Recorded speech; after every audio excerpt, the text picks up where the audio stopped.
G'day?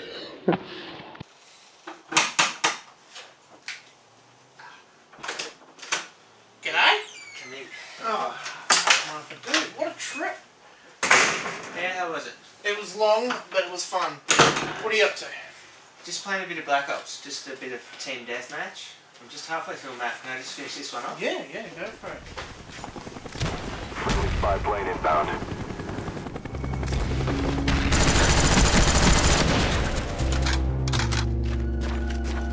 Mortar coordinates received. Firing for effect. We're almost got this. Push harder. Counter spy plane standing by.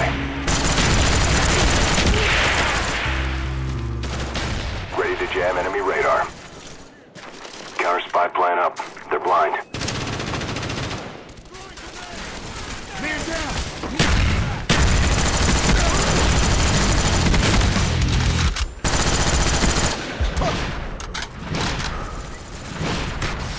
Grenade! Get out of there! So it looks like you got Black Ops figured out then. Yeah. So, the big question, which one is better?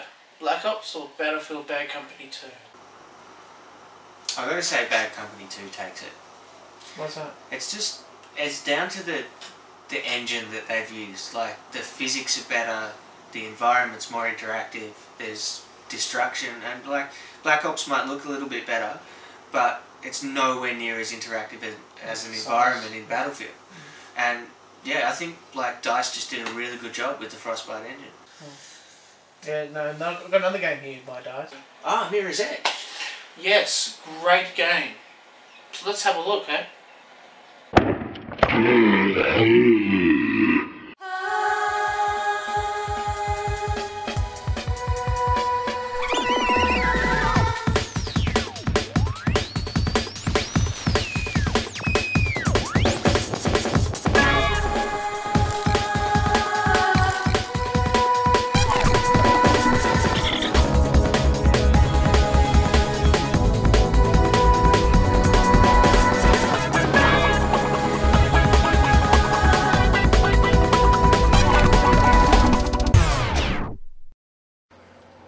Just like Battlefield, Mirror's Edge was made by DICE, which stands for Digital Illusions Creative Entertainment. Now they've been around since the days of the Amiga and made pinball games, would you believe? Even make for the Saturn. Anyway, so that must have got boring for them, as eventually they pulled out the big guns with their first big breakthrough hit, Battlefield 1942. And since then it's been a pretty stable collection of Battlefield games for them.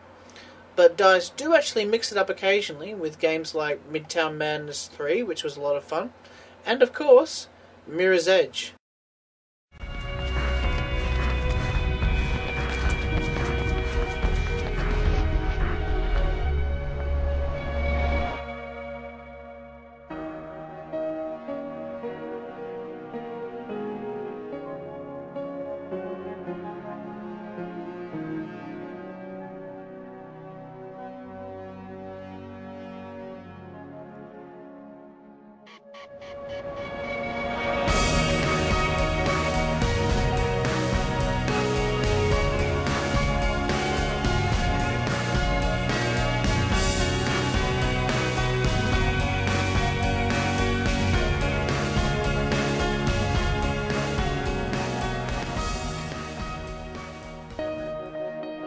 You play as Faith, a runner that seems to have taken some stylistic influences from the German movie Run Lola Run.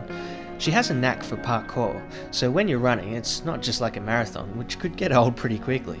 She runs up walls, swings from bars, jumps from rooftop to rooftop, and all in first-person view. Now from the get-go you notice how tricky the controls are to get used to, but honestly don't beat yourself up over it. They don't get any better as the game goes on, you'll only do yourself an injury really. It gets most annoying when you're stuck, because you're not really sure if you're pressing the right buttons or if you're going the right way.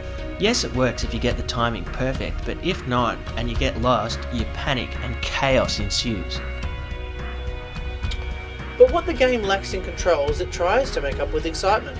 And at some point, it succeeds. There's always plenty of action going on all around you with a real sense of urgency that keeps things moving along. It's only the story that tends to slow it down, and there's not really much point to it either. Kate? What are you doing here? What happened? Did you? No!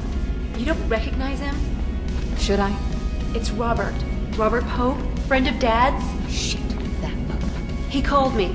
We hadn't talked much since I joined up. He had a break-in last week. He's still a campaigner. Don't you read the news? It's not news anymore. It's advertising. He was running from me. So the break-in must have really spooked him then. The deal is, your character's sister has been framed for killing a high-ranking government candidate who was planning on changing certain laws to make the place free for runners to live within society. She is in a spot of trouble now, and your character Faith has to clear her name. You find this information out during these cutscenes between each level that have a really stylised and interesting look about them, but unfortunately when you match them with the storyline they just end up being a bit bland. So a first-person game in this style actually isn't done that often. Most first-person games aren't platformers so much as they are shooters or some variant of. We actually haven't seen a platformer in first-person like this before, so it was pretty exciting for us to play through. But reading up on it, we found out that this has actually been done before in a game called Montezuma's Return, back in 1998. But it's the right time to have a game like this because the technology is just right. Although playing a game like this in its first-person view doesn't click straight away when we've become so used to the third-person format like Uncharted or Infamous or Assassin's Creed, but in time it does grow on you and can also be considered as good training for the first-person shooter fans. But speaking of which, the first-person shooter fans will be driven nuts by the controls when it comes to using a gun and the general on-rail feel of the game. It can still offer something as an overall good training ground when it comes to running and jumping and really getting into the character's role, like using the right stick in conjunction with the left stick to obtain that real-life feel, similar to when you're using a mouse and keyboard on a computer. When thinking what to say about this game, it seems to come down to this. Mirror's Edge had the potential to be a great game, and it just fell short, sadly due to something that could have been easily fixed: the controls. Being such an important factor in this game, it's really frustrating knowing that it was something that just didn't have to be that way. The game's not that expensive to pick up second hand anymore, and maybe that's the best way to look at it. Even though EA doesn't want you to get it second hand, if you can get it cheap, it's worth the time and money. But if you have to pinch your pennies and save up a little bit more for your games, maybe it's worth waiting, because there is a sequel to this game coming out, Mirror's Edge 2, with the update to the Frostbite engine. There's also Battlefield 3 and Call of Duty Modern Warfare 3, so there's heaps coming up, and if you have to save up, maybe wait for them.